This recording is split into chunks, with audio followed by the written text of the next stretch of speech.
제 이름은 순자, 65입니다. 사흘 전, 저는 남편의 영정사진 앞에 앉아 있었습니다.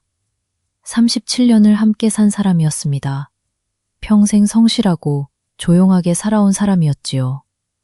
장례식장에는 조문객들이 하나둘 찾아왔고 저는 눈물조차 나오지 않는 멍한 상태로 자리를 지키고 있었습니다.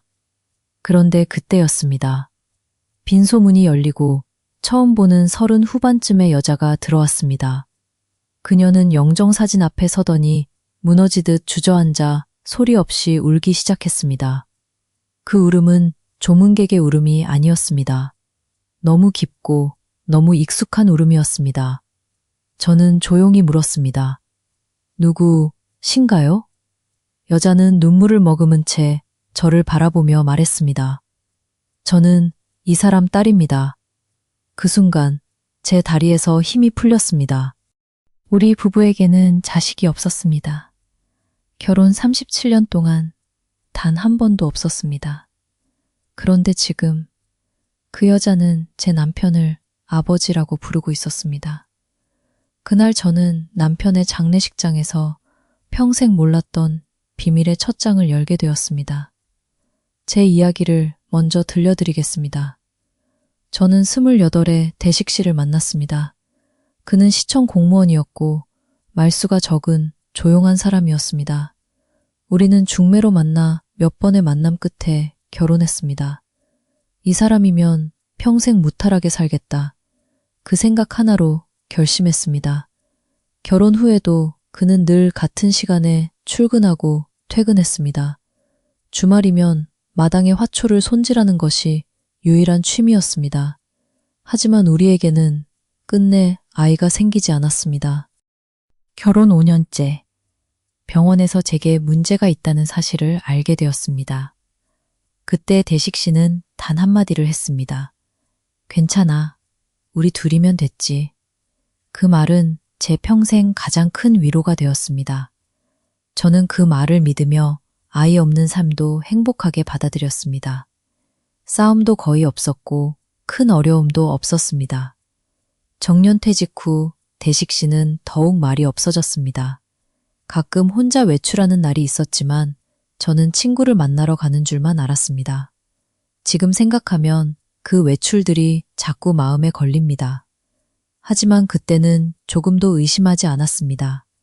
3개월 전 대식 씨는 갑작스러운 심장마비로 세상을 떠났습니다.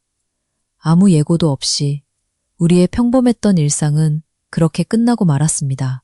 그리고 그 장례식장에서 저는 다시 그 여자를 마주했습니다. 그녀의 이름은 연지였습니다.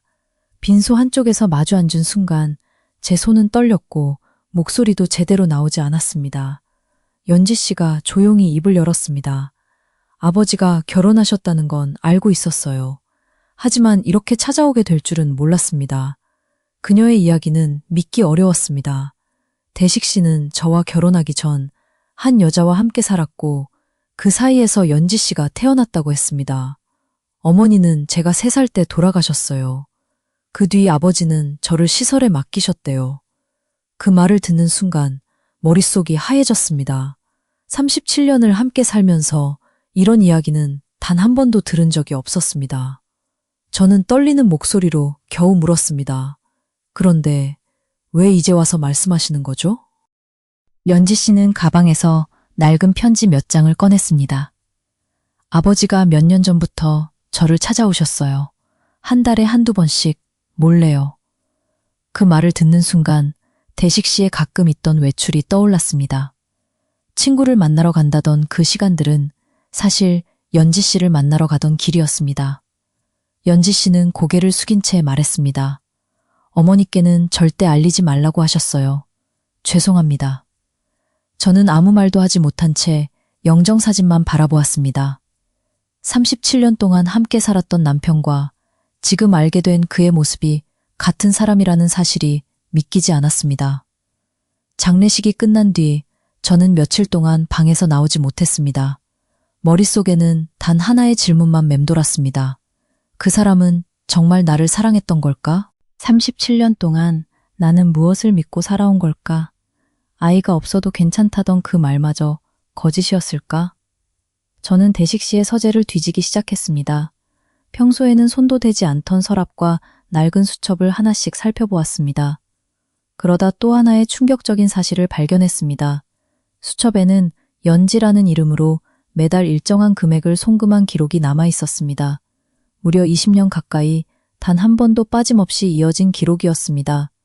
그 돈은 우리 생활비 통장이 아니라 대식 씨가 따로 관리하던 통장에서 나간 돈이었습니다. 저는 그 통장을 들고 그대로 주저앉았습니다. 그 사람에게 나는 어떤 존재였을까? 그 소문은 곧 이웃들에게도 퍼졌고 사람들의 수군거림이 시작되었습니다. 저는 사람들의 시선을 견디기가 너무 힘들었습니다. 평생 믿었던 남편에게 배신당한 마음과 앞으로 어떻게 살아야 할지 모르는 두려움이 한꺼번에 밀려왔습니다.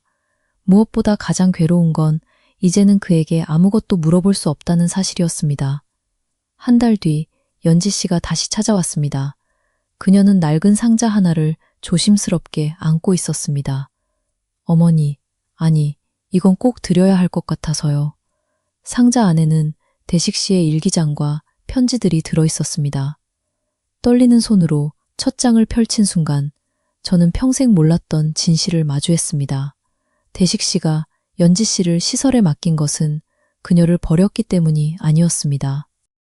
연지 씨의 어머니가 세상을 떠난 뒤 대식 씨의 집안은 혼외 자식을 데려오는 것을 끝까지 반대했습니다.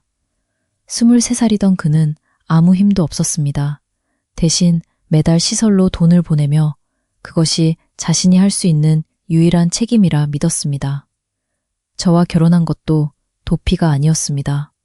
일기장에는 이렇게 적혀 있었습니다. 순자에게는 절대 말할 수 없다. 진실을 알면 분명 나를 떠날 것이다. 나는 순자를 사랑한다. 하지만 이 죄책감을 어떻게 안고 살아야 할지 모르겠다. 그 글을 읽는 순간 저는 참았던 눈물을 쏟았습니다. 그는 저를 속이려 했던 것이 아니라 두 개의 죄책감 사이에서 평생 괴로워하며 살고 있었습니다. 그리고 마지막 편지에는 또 다른 진실이 적혀 있었습니다. 편지에는 이렇게 적혀 있었습니다. 내가 떠난 뒤 순자에게 모든 것을 말해줘.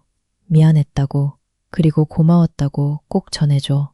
네가 아버지 없이 자란 세월도, 순자에게 진실을 숨긴 세월도 모두 내가 감당해야 할 벌이었다.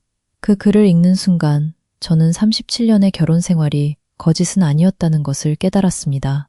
그는 비겁했을지 몰라도 저를 배신한 사람은 아니었습니다. 죄책감 속에서도 두 사람을 지키기 위해 평생 애쓰고 있었던 것입니다. 그날 연지 씨와 저는 처음으로 서로를 붙잡고 함께 울었습니다. 우리는 서로를 미워해야 할 사람이 아니라 같은 사람을 그리워하는 사람들이었습니다. 저는 연지 씨에게 조용히 말했습니다. 당신 아버지가 제게 준 것도 사랑이었고 당신에게 끝까지 품고 있던 것도 사랑이었어요. 서툴고 비겁했지만 그분은 최선을 다한 거예요. 우리는 이제 명절마다 함께 대식 씨의 산소를 찾습니다. 피 한 방울 섞이지 않았지만 연지 씨는 저를 어머니라고 부르기 시작했습니다. 지금 제 나이 65. 저는 이제야 깨달았습니다. 사람의 인생은 겉으로 보이는 것이 전부가 아니라는 것을요. 가장 가까운 사람의 마음속에도 평생 말하지 못한 죄책감과 상처가 숨어 있을 수 있다는 것을 말입니다. 저는 더 이상 대식 씨를 미워하지 않습니다. 다만 살아있을 때 단 한 번이라도 괜찮으니 말해줘요 라고 말해주지 못한 것이 후회될 뿐입니다. 여러분도 오늘 가까운 사람의 침묵 속에 어떤 마음이 숨어 있는지 한 번쯤 생각해 보셨으면 합니다. 제 이야기를 끝까지 들어주셔서 진심으로 감사합니다.